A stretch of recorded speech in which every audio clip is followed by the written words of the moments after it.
The chandelier above the grand dining hall of the Malik mansion glimmered in the late afternoon sun. Its crystal shards threw flecks of gold and silver light across the polished marble floor, reflecting the wealth and power of the man who owned it all, Armin Malik, a self-made millionaire, a figure feared and respected in equal measure. Armin's wealth was staggering. Real estate across 3 countries, a fleet of luxury cars, and a name that commanded deference in the business world. But behind all that grandeur, he carried scars invisible to the world, scars of betrayal, loss, and a family broken in ways few could ever imagine. He had a daughter, Noor, his only child, the pearl of his existence. Noor was 10 years old, bright-eyed and curious, with her late mother's smile. Armin doted on her, shielding her from the shadows of his past. To the world, they were a perfect father-daughter duo, inseparable and radiant. But perfection is fragile. The fateful charity event. On a warm spring evening, the Malik Foundation hosted its annual charity gala, an extravagant event attended by politicians, celebrities, and business magnates. The cause was noble, supporting orphan children, but for most guests, it was a stage to flaunt gowns, jewelry, and influence. Armin arrived with Noor, her tiny hand clasped in his. She wore a pale blue dress, her hair in soft curls, a picture of innocence amid the glamour. The press swarmed them, cameras flashing, but Armin's attention was only on her. Inside, dozens of children from the foundation's orphanage had been brought to sing and perform. They stood nervously in a corner, dressed neatly in donated clothes. Armin barely noticed them at first, he was too busy greeting dignitaries. But Noor's gaze wandered. She loved children, often begging her father to adopt a sibling.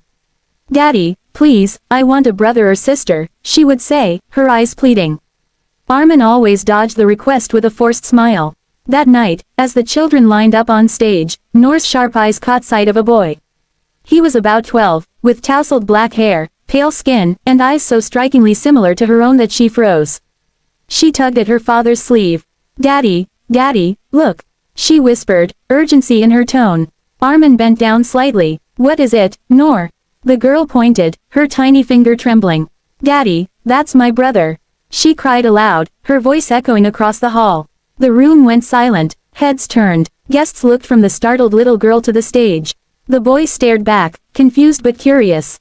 Armin's heart stopped. The collapse. The words hit him like a lightning strike. "My brother." He looked up at the boy and for a fleeting moment, he saw a ghost. The boy's eyes, deep, dark, and filled with unspoken stories, were his own eyes staring back at him. Armin's legs weakened, his breath caught in his chest. The noise of the gala blurred into a distant hum. His wine glass slipped from his hand and shattered on the marble. "No, it can't be," he whispered. Before anyone could react, the millionaire staggered backward, clutching his chest, and collapsed onto his knees, tears streaming down his face. Gasps filled the room. Noor rushed to him, frightened. "Daddy, what's wrong?" she cried, but Armin's trembling eyes were fixed only on the boy. A buried past. 12 years earlier, before the mansion, before the empire, Armin Malik was a struggling young man trying to build his career. He had been deeply in love with Zara, his college sweetheart. They were inseparable, dreaming of a life together despite financial hardships. Zara became pregnant at 22. Armin swore he would take responsibility, but life was cruel. His fledgling business collapsed, creditors chased him, and in desperation, he fled abroad to rebuild himself, promising Zara he would return. But tragedy struck. Zara's family despised Armin for abandoning her in her vulnerable state. They severed all ties and moved her away. When Armin returned years later, wealthy and reformed, he discovered Zara had died in childbirth. The baby, his baby, was said to have died as well. The news shattered him. For years, he drowned himself in work, burying his grief under layers of success and silence. Then he met Aisha, married her, and had Noor. But when Aisha died young, Armin's world shrank to just his daughter. The past was a locked vault, until tonight.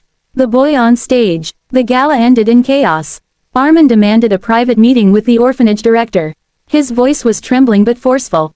"That boy," he pointed, his hands shaking, "where did he come from?" The director hesitated, then spoke softly. "His name is Ayan. He was brought to us as a baby. His mother died during childbirth.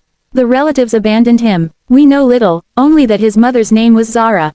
Armin's breath caught. The room spun. The name was a dagger to his chest. Zara. The boy, Ayan, was his son.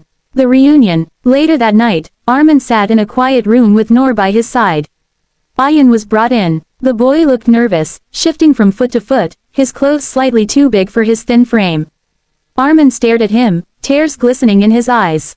Noor, however, rushed forward without hesitation. "I told you, Daddy. He's my brother," she said, gripping Ayan's hand. Ayan blinked in confusion. "Brother, I don't understand." Armin struggled to speak. His voice cracked. "Son, you are my blood. My child. I thought I lost you before you even opened your eyes." The boy's eyes widened, searching the millionaire's tear-streaked face for truth. For a long moment, he said nothing.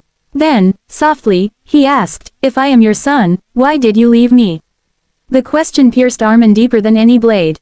He broke down, sobbing uncontrollably. Noor hugged her brother tightly, as if to protect him from the weight of their father's sorrow. "I didn't know," Armin cried. "I was told you were gone. If I had known, I would never have let you live a single day without me." Healing old wounds. The weeks that followed were turbulent. The media exploded with headlines. Millionaire discovers lost son at gala. Business rivals whispered that fate had punished the proud Armin Malik. But inside the Malik mansion, a new chapter was unfolding. Ayan, once a nameless orphan, found himself in a world of privilege and love. He was cautious, often unsure if he belonged. He had grown up with little, and the sudden wealth overwhelmed him. But Noor clung to him fiercely, introducing him to every corner of their home, declaring to anyone who would listen, "This is my brother." Armin, meanwhile, devoted himself to making amends. He took Ayan to his mother's grave, kneeling there with both children, whispering promises into the silence. "Zara, I failed you once. But I will not fail him. Our son will never know loneliness again." The final revelation. One quiet evening, Ayan entered Armin's study. The boy's voice trembled. "Do you really love me, or do you just feel guilty?" Armin rose slowly, walked to him, and knelt so their eyes met. "Ayan, guilt brought me to my knees that night. But love keeps me standing now. You are my son, not by circumstance, but by the blood in your veins and the love in my heart. Nothing can change that." Tears welled in Ayan's eyes. For the first time, he embraced his father fully, letting go of years of emptiness. Noor joined, wrapping her small arms around both of them. In that embrace, the mansion, once a hollow palace of wealth, became a true home. Epilogue. The world remembered the night of the gala as a spectacle, a dramatic twist fit for headlines. But for Armin, Noor, and Ayan, it was the night destiny rewrote itself. A little girl's innocent cry had unraveled lies buried by time, resurrected a bond thought lost forever, and healed a father's broken soul. Wealth could buy palaces, jewels, and power, but it could never buy the moment when a lost son found his family again. And so, when Noor skipped through the mansion garden, hand in hand with her brother, and called out, "Daddy, look at us," Armin Malik smiled with tears in his eyes. For the first time in years, his heart was whole.